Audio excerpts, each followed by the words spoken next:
Hi everyone and welcome to Renewables for You. Battery storage. It's a hot topic right now and it's very easy to get confused and overwhelmed by all the information and options. Adding a battery might sound like a great idea, but there are some key points to consider before jumping into a battery purchase.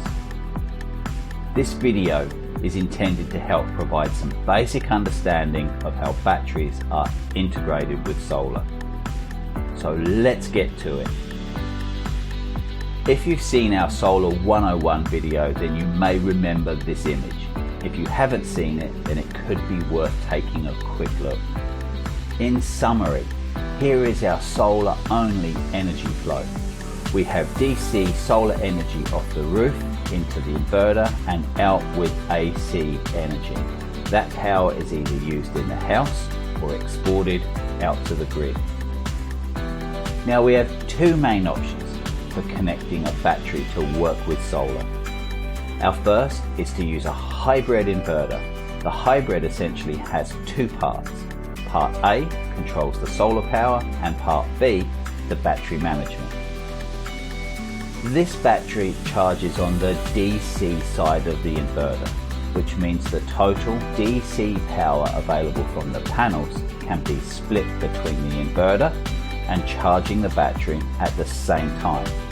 This is a very efficient use of DC solar power. These days, most hybrids offer backup power, which means if you lose grid connection, the battery will discharge to offer some power supply.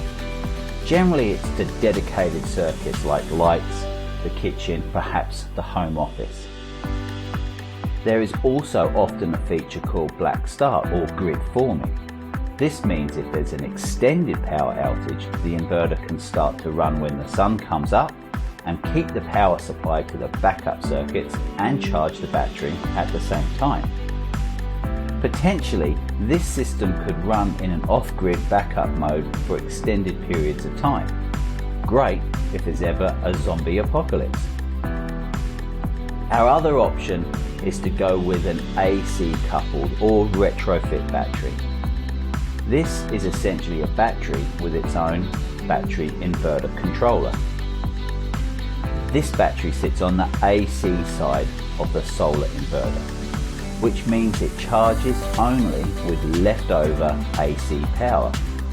The limitation here is if the solar inverter's output is all being used in the building, then there might not be enough energy left over to charge the battery. However, the AC coupled battery is a very easy retrofit add-on and can be added to work with any solar system of any age at any time. Perfect if there's consistently unused excess power being exported back to the grid that can be stored instead. The AC coupled battery also offers backup power if there's a power cut, but it doesn't have the black start feature.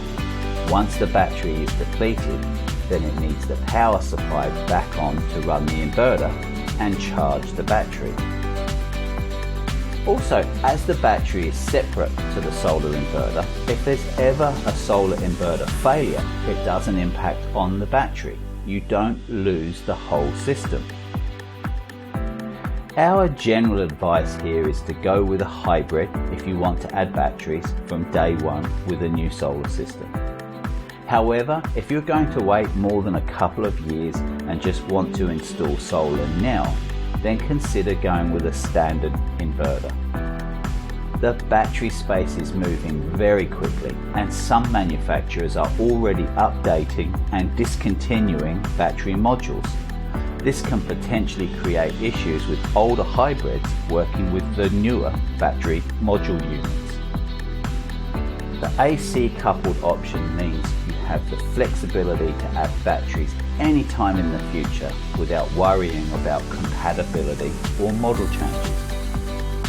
Both options definitely have their merits and drawbacks worthy of consideration. So that's how we connect the battery to work with solar. In part 2, we will cover how batteries can potentially save us on our energy bills.